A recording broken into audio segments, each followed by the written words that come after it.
बिस्मिल्लाहिर्रहमानिर्रहीम। फैक्टिकल के मुअज़्ज़ज़ नाज़रीन को अस्सलामु अलैकुम। नाज़रीन मोहतरम, हादसात किसके साथ नहीं होते। इंसानों के साथ हादसात होते हैं तो वो इलाज के लिए डॉक्टर्स के पास जाते हैं, लेकिन कोई जानवर जब हादसे का शिकार होता है तो उसके पास हॉस्पिटल जाकर अपनी ट्रीटमेंट करवाने का कोई ऑप्शन मौजूद नहीं होता। इसलिए उस बीमार जानवर की मौत के अलावा और कोई मंजिल नहीं होती। ऐसा ही मामला हिंदुस्तान के इलाके नागपुर के टोडोबा आंध्री टाइगर रिजर्व में पेश आया, जब एक भेड़िए की जान इंसानों ने बचाई। इस भेड़िए का मुंह एक प्लास्टिक कंटेनर में फंस गया और फिर न जाने कितने दिन इस भेड़िए को बगैर खाने के जंगल में अपने झुंड के साथ गुजारने पड़े।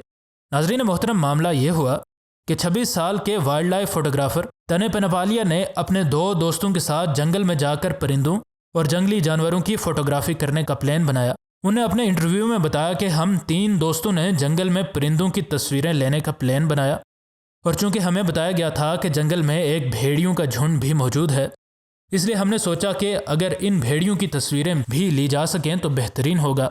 कुछ देर जंगल में इधर उधर घूमने के बाद हमें भेड़ियों का एक झुंड मिल गया, जिसमें तकरीबन 10 भेड़िए हुए होंगे। इस झुंड का हमने पीछा किया तो हमें इस झुंड में कोई चीज़ एबनॉर्मल महसूस हुई।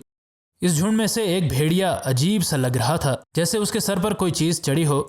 मज़ीद करीब जाने और पीछा करने पर हमें पता चला कि इस भेड़िए का सर एक प्लास्टिक कंटेनर में फंसा हुआ है। तने ने कहा कि जब हमने इस भेड़िए का पीछा किया तो बाकी झुंड हमें रुक कर देखता रहा।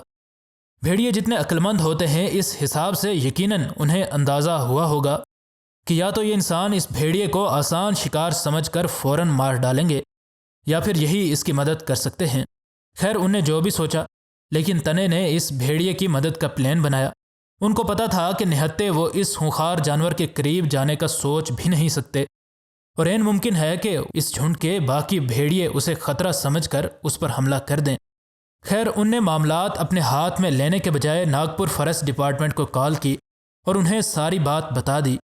उनको कॉल करने के बाद इनने फैसला किया कि वो इन भेड़ियों का पीछा करेंगे ताकि फॉरेस्ट डिपार्टमेंट वाले जब आएँ तो इन भेड़ियों को ढूंढना मुश्किल न हो। खैर, जब तक फॉरेस्ट डिपार्टमेंट वाले आते, ये तीनों भेड़ियों के इस झुंड का पीछा करते रहे। तने ने मज़ीद ये भी बताया कि ये भेड़िया सख्त गर्मी और भूख की वजह से ग्रुप के बाकी तमाम भेड़ियों की निस्बत बहुत ही कमज़ोर नज़र आ रहा था, और अगर इसको रेस्क्यू करने की कोशिश न की जाती तो ऐन मुमकिन था कि ये मर जाता। खैर, फॉरेस्ट डिपार्टमेंट वाले उनकी बताई हुई लोकेशन पर आ गए और उन्हें अपने साथ इस भेड़िए को पकड़ने के लिए ज़रूरी सामान भी लाया। उन्हें अपनी रेस्क्यू किट की मदद से इस भेड़िए को पकड़ लिया और फिर प्लास्टिक जार को जब चेक किया तो उसमें कुछ सुराख मौजूद थे, और इस बोतल का मुंह इतना खुला नहीं था कि उसको खींचकर भेड़िए के सर से उतारा जा सके। उन्हें इस प्लास्टिक जार को काट कर एहतियात के साथ उस भेड़िए के सर से उतार दिया ताकि उसको कोई ज़ख्म न आए।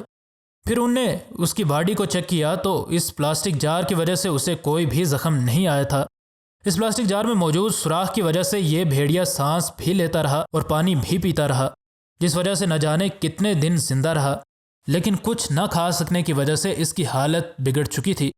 तने ने बताया कि ऐसे प्लास्टिक कंटेनर नागपुर के लोग खाना डालने के लिए इस्तेमाल करते हैं, और अक्सर लोग जहां दिल करता है वहीं गंद फेंक देते हैं। ऐसे ही किसी ने यह कंटेनर भी फेंक दिया होगा और भेड़िए ने इसमें से खाने के लिए अपना सर इसमें डाला होगा, और सर अंदर तो चला गया होगा, लेकिन बोतल की शेप की वजह से उसका सर वापस बाहर ना निकल सका। नाजरीन मोहतरम, आजकल पोल्यूशन एक बहुत बड़ा मसला बन चुकी है, और इसकी सबसे बड़ी वजह इंसानों की लापरवाही ही है। अगर हम अपना लाया हुआ वेस्ट वापस ले जाएं और उसे जंगल में या पानी में फेंकने के बजाय उसकी प्रॉपर प्लेस पर डिस्पोज करें, तो यकीनन इस भेड़िए जैसे बहुत से बेगनाह जानवरों की जान बच सकती है। मज़ीद नई वीडियोज़ के लिए हमारे चैनल को सब्सक्राइब कर लें। मिलते हैं अगली वीडियो में। फ़ी अमान अल्लाह।